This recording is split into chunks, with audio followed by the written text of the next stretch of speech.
Welcome to the Tiny House Ideas podcast. So the Kab'inn Joy being the first model, have you got any sort of future plans? You mentioned briefly, is there anything else that you're sort of thinking of for the future, or what's the next steps? Yeah. I mean, there are a lot of models that actually in mind. So one of them, which we have designed and we have already, all the structural plans, we have the prices and so on, is the so-called Kab'inn Life. So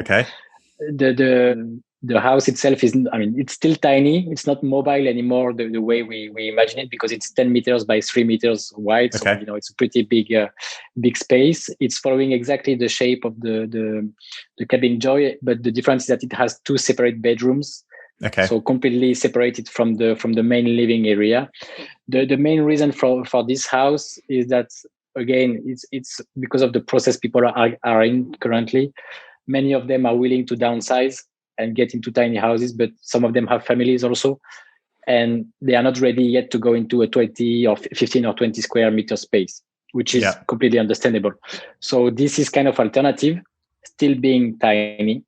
Many of the people interested in Kab'inn are not people who are expecting to travel with the house every 2 weeks, but they bought a plot of land and they plan to put a house on it. So they don't have this constraint of the mobility. So this model now is being promoted. We hope to be able to build it either for a client, and if not, we will try to do it for Kab'inn for people to really picture it better than only with plans. So this is one of the model.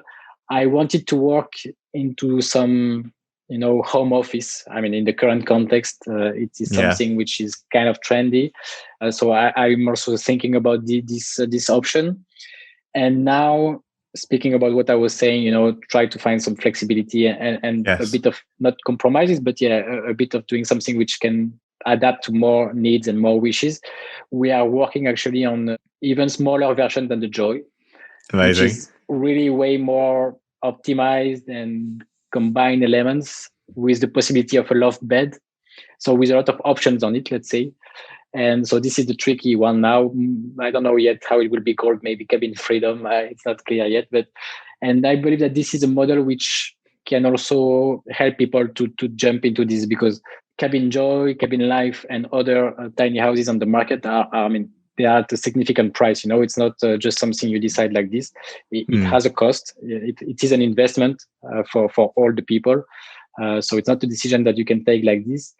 And there is for sure this very strong question we spoke about earlier. Okay, do I need this now at this price and so on? Is this really where I need to put my money?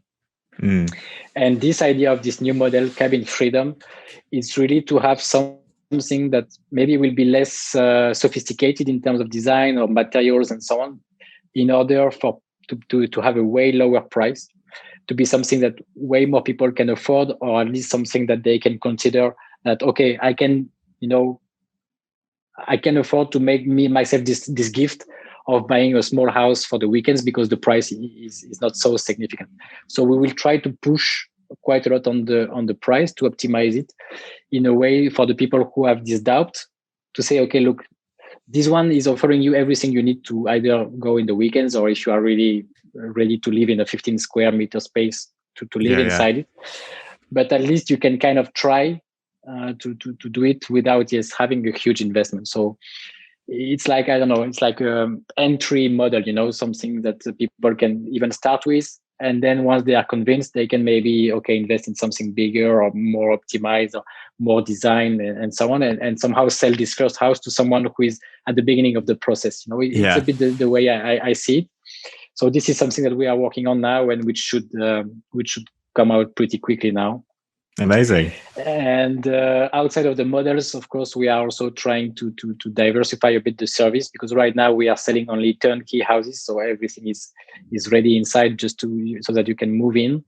And of course, we have requests of people who wants to build something on their own, to do the design on their own, or for cost reason, or just because they like this part of the project.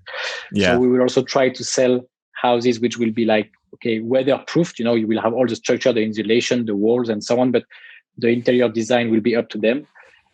For sure, we will make sure that all the networks for electricity and water are already in place, as I told you, just for security reason, not to have any problems in the future. But then they will have the freedom to do it inside the way they want.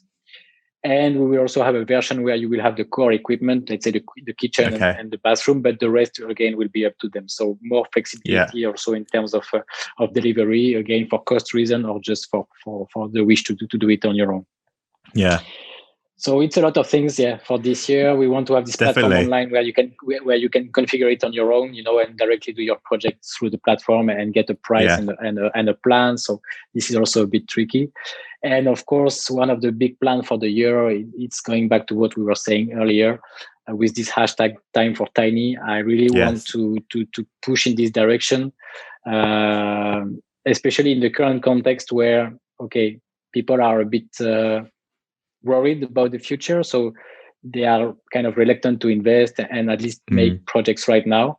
So I think it's the right time to, even for us, to step back a bit also. I mean, not to push sales right now, but to try to push onto the Time for Tiny thing, to make people understand that what they have been through last year actually is a great illustration that we have to change something. And many of them, you mentioned it, went through this process of realizing that their career was not so important, being at home, not working for many of them, reconnecting to some things. So there is a lot of good things to take out of I'm not say last year's situation, because it's still the case right now. Yeah. But I believe that this will benefit to this at some point.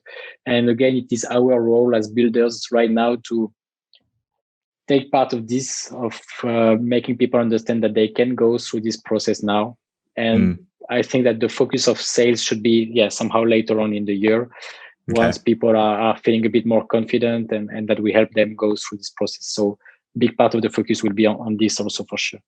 Thanks for watching this little teaser for the Tiny House Ideas podcast. If you'd like to listen to the full episode, it's available on all major streaming platforms. So that's Spotify, Apple Podcasts, Google Podcasts, and all of the others.